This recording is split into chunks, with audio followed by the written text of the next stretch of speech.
Welcome back po mga katutok. Welcome po sa ating YouTube channel sa Kabugsay TV. Ayan, so pasensya na po kayo mga katutok kung bali ngayon na lang ulit tayo nakapag-upload gawa ng palagi pang lumalakas si Amihan kaya hindi tayo madalas makapag-upload mga katutok.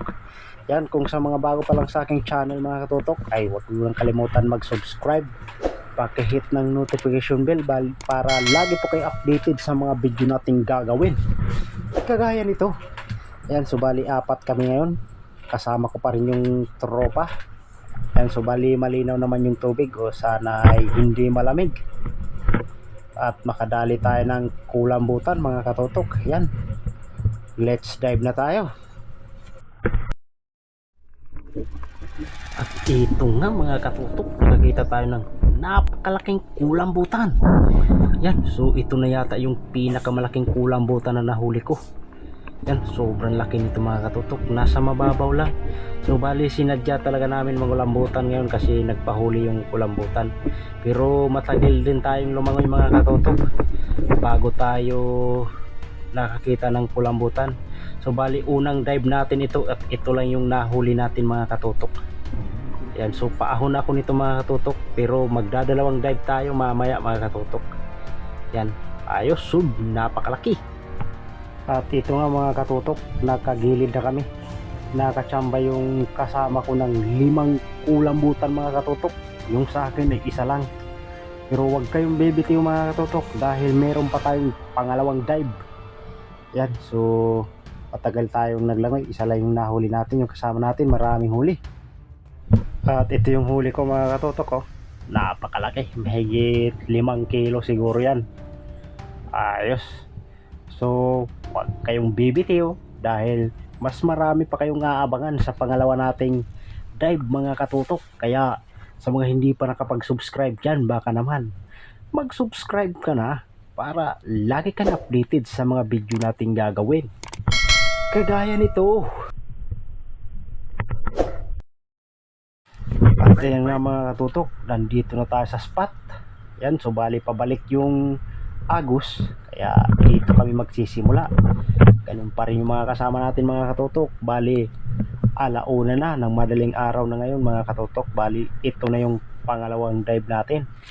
Yan, so abang-abang mga katutok dahil mas marami kayong aabangan na mga kaganapan sa ilalim ng dagat.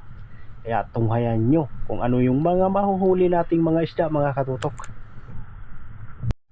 So ayan nga, sa mga daling araw nga na ito ay medyo may kalabuan yung tubig gawa ng lumakas yung hangin na tinatawag naming dumagsa. Kaya medyo magalaw yung ilalim ng tubig mga katutok. Pero ayos lang yan kahit magalaw, at least may mapana tayo. At ito nga mga katutok ay nakakita agad tayo ng talagbago. Kaya binanata na natin mga katutok. Ayos na, unang bungad agad ay isang talagbago. First class na isda ito sa amin mga katutok. Ayos na ito mga katutok, solve na.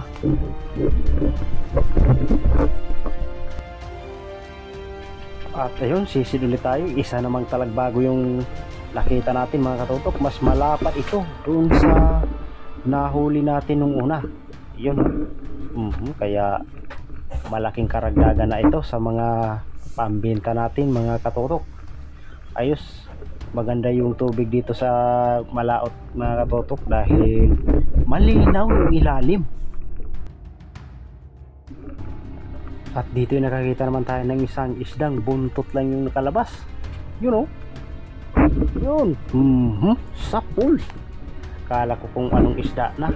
So ito pala yung isda na tinatawag sa amin mga katutok na saging-saging o ipos-ipos. Masarap ito mga katutok, kahit na anong luto na gusto mo, masarap ito.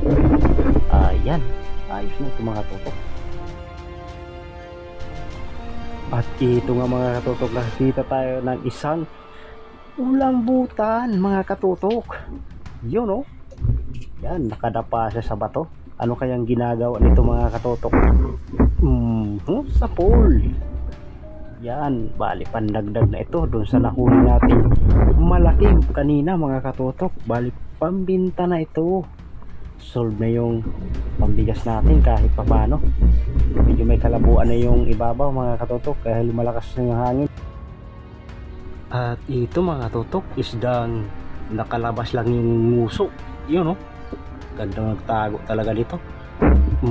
Sa pool. Kung hindi mo talaga sisilipin ay hindi mo ito makikita mga katutok.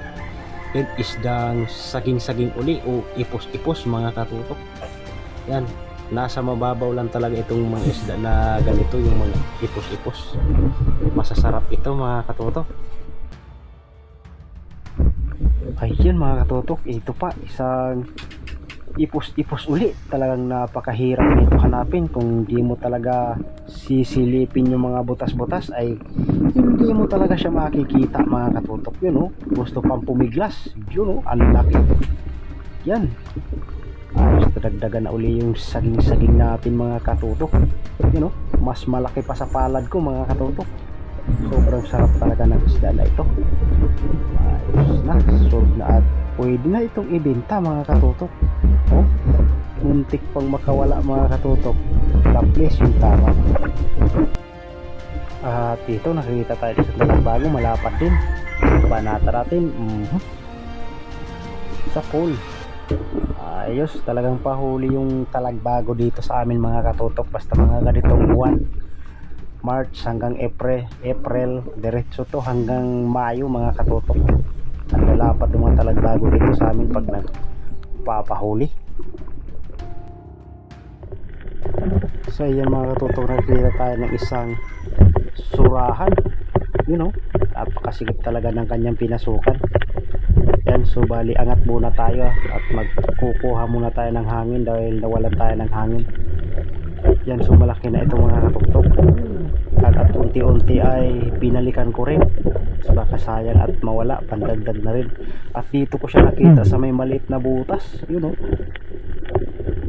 Dito pa na pana ko, sobrang nahirapan ako dito pagtanggal mga katutok, you know. Kaya kuha ulit tayo ng hangin. At ito mga katutok, oh, yun, nahirapan ako. Hindi siya matanggal-tanggal kasi sumabit yung likod niya at saka yung dibdib niya dyan sa bato. Kaya hindi ko siya natanggal. Buti sana kung may dala tayong ganso. Wala, kaya pagtyaga natin. So ayan mga katutok, nahuli na nga natin. Hindi ko na nabidyohan. Luha nang napagod ako sa pabalik-balik. Yan, sa mga oras pala na ito mga katutok ay sobrang lakas na ng agos kaya gumilid na kami. At ito na nga mga katutok, nakagilid na nga kami. Lubos kaming nahirapan sa paggilid namin mga katutok. Gawa ng sobrang lakas ng alon. Dahil sobrang lakas ng hangin at saka agos. Kaya nahirapan kami, sobrang labo na rin ng tubig. Low tide kasi mga katutok kaya nahirapan kami. Buti kung high tide ay hindi kami nahirapan paggilid. Lalakas ng alon, no? Talagang hinahampas-hampas kami pa gilid. Lalaki pa naman ang bato. Kaya dito na ako nakapag-video yung bandang biwang na yung tubig. Pero natataranta na yung mga kasama ko sa paghila ng lubid nila gawa ng baka sumabit sa gilid. Yun, baka sumabit sa mga batuhan. Matatanggal yung huli.